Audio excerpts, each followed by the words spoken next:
More reporting again today about the state of Joburg's water infrastructure. Suggestions, in fact, that large parts of that system could be close to collapse because Johannesburg Water doesn't have what's estimated as the 64 billion rand it needs to conduct proper maintenance across the whole system. News24 saying the city is facing major problems in the near future because of this. Meanwhile, the Joburg Crisis Alliance is holding a summit to deal with service delivery problems in the city this weekend. Ishmael Mkabela is from the Johannesburg Crisis Alliance. He joins us now. Ishmael, good afternoon to you. I mean, you'll have seen problems and you'll have seen all of the problems in Joburg, particularly around water. What are you planning this weekend? Who are you bringing together? Yeah, this weekend we're bringing the affected groups. We bring the political organizations, parties, with the main 4 parties in the city of Johannesburg to engage with the residents and their organizations, including NGOs. We are aiming to get better understanding of the status quo, and all pertinent questions will be asked why we find ourselves in the crisis and what's the way out of it. And at the same time, to share notes and exchange information among all those who are affected with various problems. Which groups have you invited? I mean, who's going to be joining you to discuss all of this? We have invited the affected groups, being rates associations, community-based organizations, NGOs.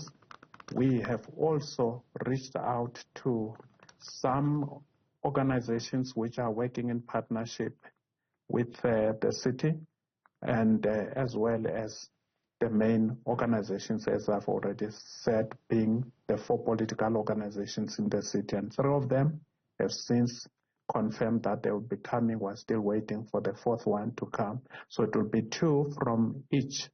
That is those who are in the current alliance, as well as 2 from those who are who were previously in an alliance, but now they are outside.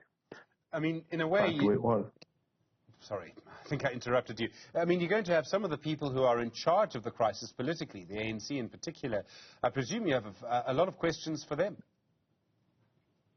Sure, we have to ask them questions because one is really saying what is happening. Is it a matter of that the officials are not doing their work? Our perception is that officials are doing their work, but they cannot be effective in accomplishing that, because if indeed there are changes in people who are supposed to provide services, and there's also newcomers who come in and out, that actually is disrupting for all. So it's exactly where does accountability rest, and we have to engage that, and in that discussion together we will have to find a way. I think that the whole process is really to say, let's deepen our understanding and perceptions rather than fight like we're just battling in the dark. We have to find more clarity as to what is it that is inhibiting service delivery. And of course, there are perceptions. We have to clarify that in engagement. So this coming weekend on Saturday, starting 9 a.m. at the Brixton Recreation Center, that's where all these things will be happening. And we will be urging others to join us so that we engage in that citizen participation and stakeholder engagement with all who are affected. How serious do you think the problems are? I mean, we see this News24 report this morning that Joburg Water simply doesn't have the money to fix the problems that it has. And I mean, we could probably say, and I think City Power would probably admit, they've got the same problems. They don't have the money to do to fix what they need to fix. So I actually think that there are things which you and I cannot solve, but it is important that we ask ourselves tough questions. What justifies an ongoing administration which can only plead incompetency, inability to address what we need to do, when there's a firm mandate that municipalities must provide services and good services to residents. So we have really to understand then what justify continued occupation of cities, when actually we are all paying, and there's no time where we have respite because the city will say it cannot be able to provide services to businesses, to residents, to all those who need those services.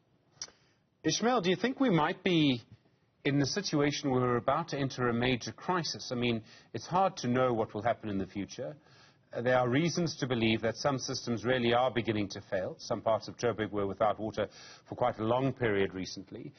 Water problems have become so common they almost aren't reported on anymore. Electricity also has had major issues. I mean, do you think Joburg's... I mean, you probably wouldn't have formed your committee if you didn't believe that there were really major problems. Do you think the people in charge understand those problems and how much urgency is needed to fix them? I actually feel that is a crisis. No one can argue against that.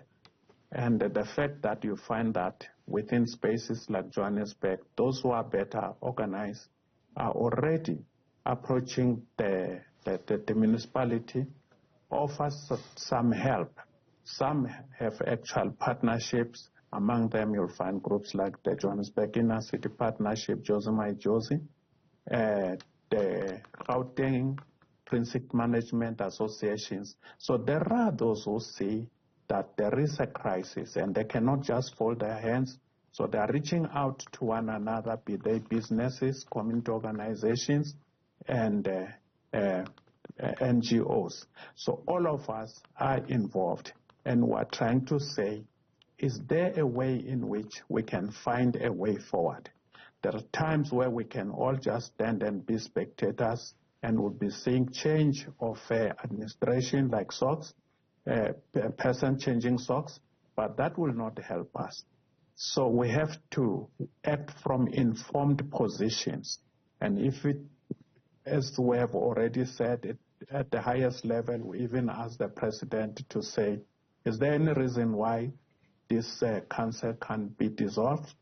Or is there a way of finding a way in which citizens can co-govern, can provide support to the crumbling system rather than we find ourselves hit by what is really something brewing in our midst?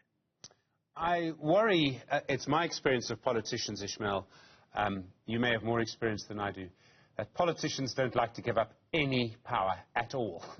And I worry that while they might come to your summit, that they will just ignore you, that they will just ignore people for as long as they can. And maybe I'm just getting too cynical. Maybe I've spent too much time with politicians ahead of an election. But I'm just worried that maybe people don't realize how serious these problems are. No, I think you're right. No one can claim perfect knowledge of politicians, but it is specific issues we clarify what kind of politicians are you dealing with. Now we are in a situation where if indeed we are powerless, we are disorganized, and none of us are showing any concern, then life will continue as normal. But where all of us are saying development and service delivery and good governance are our business, there's no way in which we can be ignored. Because when I look at how communities are saying they will react, there are those who says we'll simply protest, and you know the type of protests which are disruptive, bend the tires, smash the cars, smash property.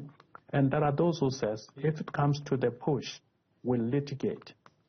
Others are saying where we think we can jointly find solutions, we will do so. I think you have seen certain groups coming forward. Some will patch potholes. I think those are examples. You find areas which are well-governed precincts, and that is citizens taking action where there are shortcomings. So if indeed we find ourselves having to fight, let us fight, but from an informed, well-researched position rather than we demand things which are not practical or feasible. So this whole approach is that can we even consider creating solutions, finding solutions together rather than say we elected them And if they fail, you just really have to protest and do nothing. So that's where we are. And the Saturday meeting is going to test the limits of what is possible together in engagement. And thereafter, we'll have to plan what is more practical to change the situation. Ishmael and Kabela, thank you. The Johannesburg Crisis Alliance, sir, really do appreciate the time.